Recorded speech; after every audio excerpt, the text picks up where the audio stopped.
I think. No, I hate tanking. Tanking's dumb.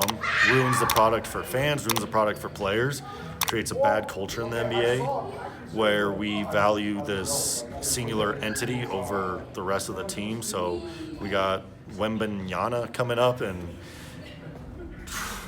don't get me wrong, he's generational. He'll change a team's lives, but it's not worth it. My solution is you cannot be a bottom 5 team to get the top pick.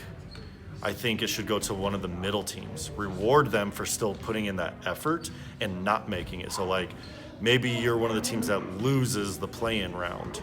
Great, you play against the other team that lost the play-in round, and the winner of that gets that top pick. And I think that incentivizes teams to try harder.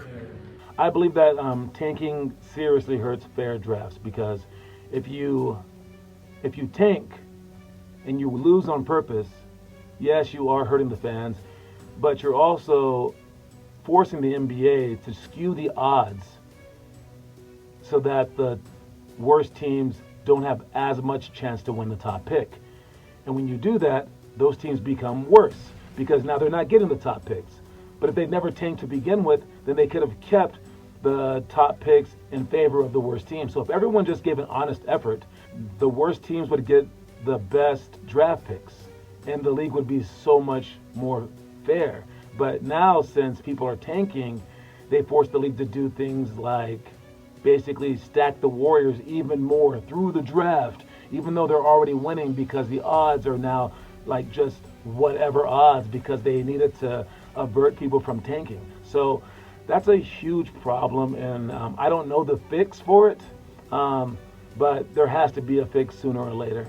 Tanking is really problematic because it makes really more than 3/4 of certain teams' games unimportant, more or less. Soccer around the world, baseball, except for United States prospects, I think probably has a better idea in that instead of a draft, you just have academies, you develop players, and you sign those players. That would diminish the role in tanking. Now the issue would still be your bad teams are probably worse at running their academies. How do you keep parity? But it would make at least tanking less of an issue.